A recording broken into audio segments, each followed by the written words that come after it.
Pacho, querido. ¿Cómo estás? ¿Bien? Suerte. Bien, bien. Muy contento. Bueno, Contento y de ahora hay estar que acá. preguntarte por esta época.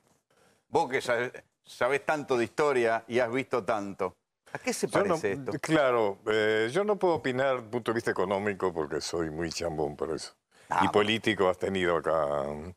Desde el punto de vista cultural, te podría decir, que es un campo que puedo mirar mejor.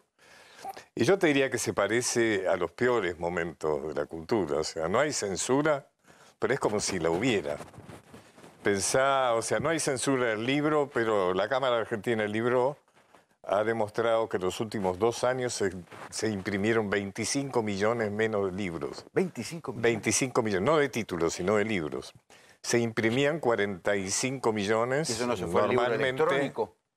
¿No se habrá ido al libro electrónico? No, se fue a nada, igual que los remedios, ¿no es cierto? Igual que se los fue a preservativos. nada, se dejaron de comprar libros. Las entradas del teatro están 30% menos. O sea, hay un descuido, por decirlo de alguna manera, del gobierno en relación a la cultura muy Que grande. la cultura además es un consumo de clase media. Pero además la consumo cultura sobre es todo una de clase industria. media. La cultura creo que tiene el 5 o 6% del Producto Bruto Interno. Y si agregás más cosas, como se llaman las industrias creativas, que en algunos países suman el turismo, todo lo que tiene que ver con la recreación, estás en el 11% del Producto Bruto. O sea que la cultura no es solamente un palco en el Teatro Colón, la cultura es algo, además, que tiene que ver con la imagen que da el país hacia afuera.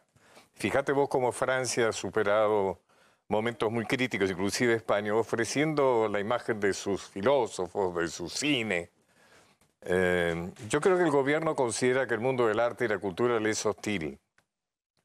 Y entonces considera como que es un sector perdido, o sea, que con una relación que es imposible. O sea, no hace ningún esfuerzo porque la gente de la cultura y del arte Bueno, esté hubo satisfecha. un claro ajuste en el cine.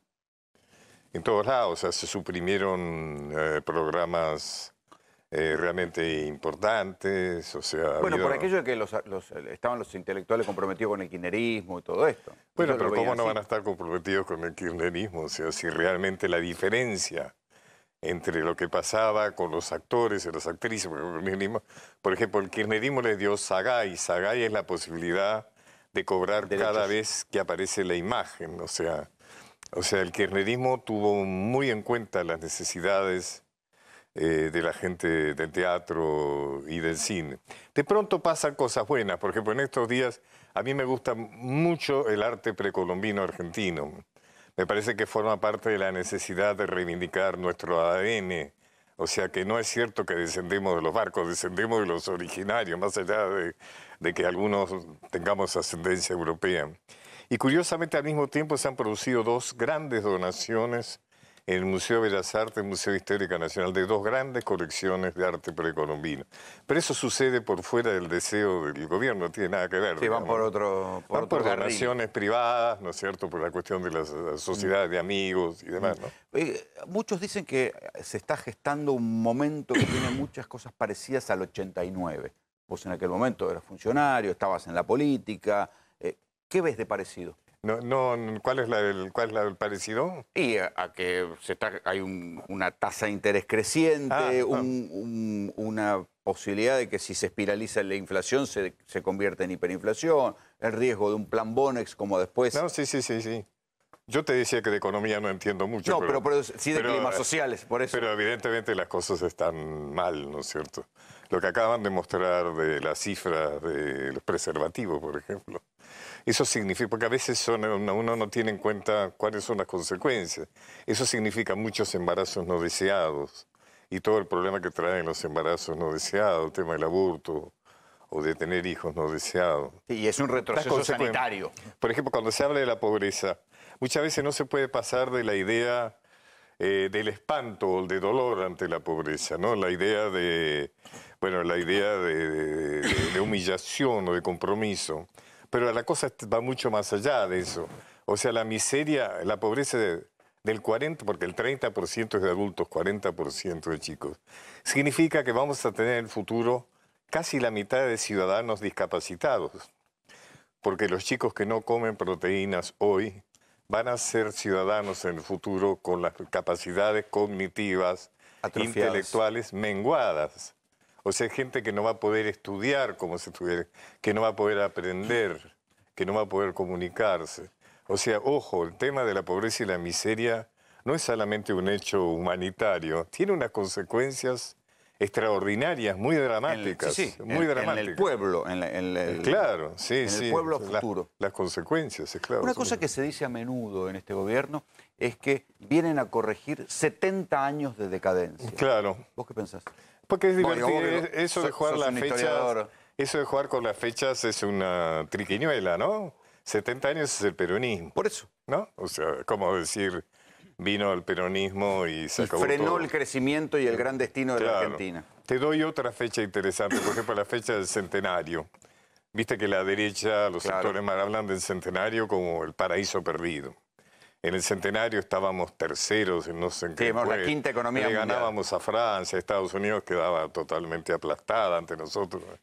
Eso fue en 1910.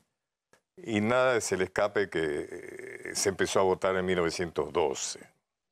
O sea que es como si dijeran, la gente empezó a votar y ahí se pudrió y todo. se jodió la Argentina, digamos. O sea, eso de las fechas siempre tiene como una lectura interesante, ¿no? Pero esa cuestión de la decadencia, o que la Argentina es un país trunco a partir del peronismo. Yo creo que la Argentina es muy difícil darle una única razón para lo que podríamos llamar el fracaso argentino, si queremos llamarlo. Hay varias fechas decisivas. Una que no se tiene en cuenta es Caseros. En Caseros se produce el resultado contrario a lo que pasó en la Guerra Civil en Estados Unidos. En la Guerra Civil en Estados Unidos gana el norte industrialista frente al sur agricultor, frente al sur algodonero, digamos, esclavista. Sí, sí. En Caseros pasa lo contrario. Gana la Argentina rural, la que tiene su proyecto de ser un país monocultivador exportador, y pierde el norte, el federalismo basado en las industrias provinciales, con una tendencia al industrialismo, por ejemplo. Y te diría que pierde dos veces, porque después Urquiza capitula ante Mitre. En Pavón, que Pavón la remata. En Pavón queda definido, ya se decide el proyecto de organización nacional, que es ese, ¿no? Un país centralista al máximo, monocultivador. Sí, y Mitre y Sarmiento salen a cortar cabeza por las provincias. Claro, el Ejército Nacional se funda como un ejército de ocupación. Se envía el Ejército Nacional a las provincias para liquidar, por las buenas, pero también por las malas y muy malas, todo lo que suena a federalismo. Casi todos los gobernadores eran federales, ¿no? En ese momento, claro. Y vos decís que ese es un momento de bisagra. Ese es un momento, y también Pavón, ¿no es de proyecto de país. ¿Hubiéramos sido más industriales? ¿O más salvajes? Hubiéramos sido más industriales, más federales. No yo creo que el problema del centralismo y el federalismo es un problema muy importante para la Argentina. O sea, es un tema permanentemente frenador, ¿no es cierto? O sea, esas negociaciones permanentes con sometimientos y demás que tienen que hacer las provincias con el poder central, a mí me parece que frena mucho todo, ¿no? Claro. ¿En qué momento se dejó de considerar que el desarrollo nacional, digamos, la industria, el desarrollo, era algo importante para la Argentina? Bueno, los sectores oligárquicos, digamos, que están el ADN de la Argentina después de Caseros y después de Pavón, nunca tuvieron una vocación industrialista, porque no la necesitaban. ¿No es una exageración de la izquierda el dominio de la oligarquía en la Argentina? No, claro, fue un país... ¿Todavía hoy? No, hoy ha cambiado mucho todo el sistema de poder, ¿no? Ya es otra cosa, ya en aquel momento era claramente los dueños de los campos, del campo, porque eran más claramente los que generaban la riqueza, manejaban la riqueza en pocas manos, ¿no? Hoy ya se ha complejizado mucho, sobre todo por todo el sistema financiero y... la Argentina sí fue un terreno en disputa, pero ahora no es tan claro que sea Gran Bretaña reemplazado por Estados Unidos. Ahora está todo este funcionamiento de las finanzas internacionales y demás que yo no lo alcanzo a descifrar. Pero en otras épocas de la historia había fuga de divisas, sacaban la plata para afuera, como ahora. Sí, seguramente los pecados son los mismos desde siempre, ¿no? ¿No decís que sí? Sí, seguramente, sí, pero... la cosa era más clara. Fíjate vos que a mí algo que me preocupa mucho es que nos va mal, pero no sabemos por qué nos va mal. O sea, hay algo que tiene que ver con el lenguaje, con la comunicación. El lenguaje ha sido invadido, intrusado por términos económicos. O sea, yo soy ignorante, me hablan del ELIC, LEVAC, TASA, LIBOR, qué sé yo, no entiendo nada. O sea que el problema es que nos va mal y además no entendemos por qué nos va mal, porque si te va mal, pero hubo un terremoto, entonces vas a decir, bueno, me va mal porque hubo un terremoto. Yo tengo la impresión que cuando uno no entiende algo porque te están cagando. Eso lo dice Scalabrini Ortiz. Ah, sí. Scalabrini Ortiz Debe ser que la robé de ahí entonces. No, pero Scalabrini Ortiz decía, si usted lo escucha a un economista y no entiende lo que dice, dígale que se lo aclare. Si nuevamente le dice y no lo entiende, que sí que lo está engañando, ¿no?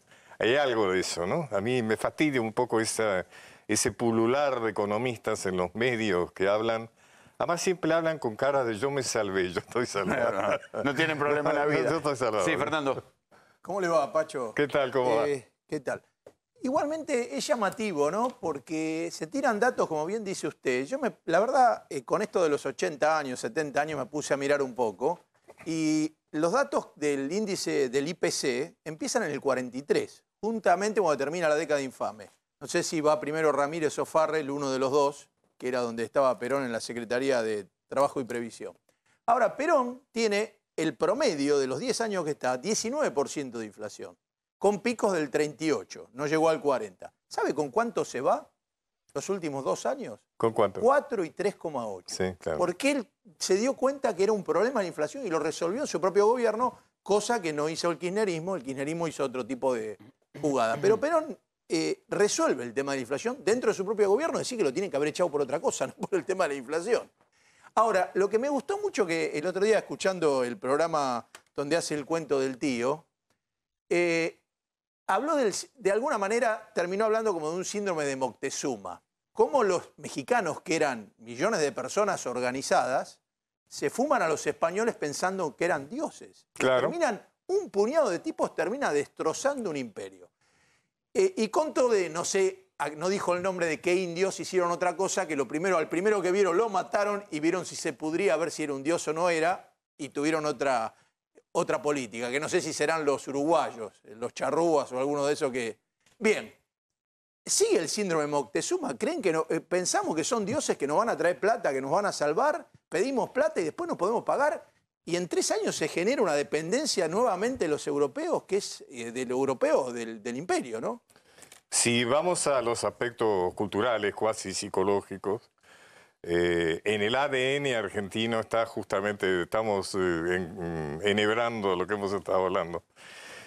Cuando se decide la organización nacional, los que llevan adelante la organización nacional, el gobierno de Mitre, Avellaneda, Sarmiento y todo, la generación del 80, etcétera, etcétera, consideran que Buenos Aires, no Argentina, sino Buenos Aires es un pedazo de Europa. Y que ellos han nacido equivocadamente de este lado del mar cuando en realidad deberían haber nacido del otro lado del mar. El proyecto es un proyecto absolutamente de hacer, ya Rivadavia lo tenía, de hacer de Buenos Aires una ciudad europea. Entonces hay en nosotros algo así como una especie de absoluta veneración por lo ajeno y de denigración por lo propio. Eso se ve en todo, no solo el precio de las entradas de un artista extranjero, un artista argentino, o lo que sea, sino también en esa capacidad de autodenigración que tenemos. Yo recién hablaba de los economistas, que me perdonen los economistas. Pero usted nunca va a ver un economista mexicano, un economista brasilero hablando en la CNN de la manera que una economista argentina habla en la CNN, diciendo no es momento para invertir en la... ¿Cómo puede ir a un canal internacional a decir, es decir, a uno de los problemas graves, una de las patologías que tenemos, es un patriotismo muy débil? Antes se llamaba cipallismo eso, ¿no? Exacto, bueno. Un patriotismo, fíjese que la palabra, porque parte de toda la lucha social está... ¿Qué se hace con las palabras? ¿No es cierto? Un campo de lucha es el lenguaje. Fíjese usted qué devaluado está la palabra nacionalismo en la Argentina. Si yo digo hoy, en este momento, soy nacionalista, tengo que empezar a explicar. Que no sos nazi. Que no es con Z, soy nacionalista, pero no tanto, digamos, ¿no? O sea, no soy de derechas, o sea, hay algo ahí que parece banal, pero no es nada banal. O sea, gran parte de la dirigencia que nos ha llevado a este fracaso, desde ya están seguros que Dios ha muerto, porque no tienen mayor preocupación moral, diríamos, pero además no tienen la más mínima consideración por el compatriota. Es decir, el funcionario corrupto, bueno, compatriota que decir hijo del mismo padre, no siente ninguna responsabilidad por el otro, digamos, ¿no? Por el que es como él, ¿no? Bueno, si no, no veríamos el aumento de los alimentos, el aumento de los medicamentos, la caída en el consumo de leche que estamos viendo, sin que nadie se mosquee. No, no parezca natural, ¿no es cierto? Y asistimos al casamiento rumboso de uno de los dueños de los paquetes amarillos ahí en Marruecos, ¿no? Así como si fuera algo absolutamente natural. No, eso tiene que ver con esos precios, ¿no?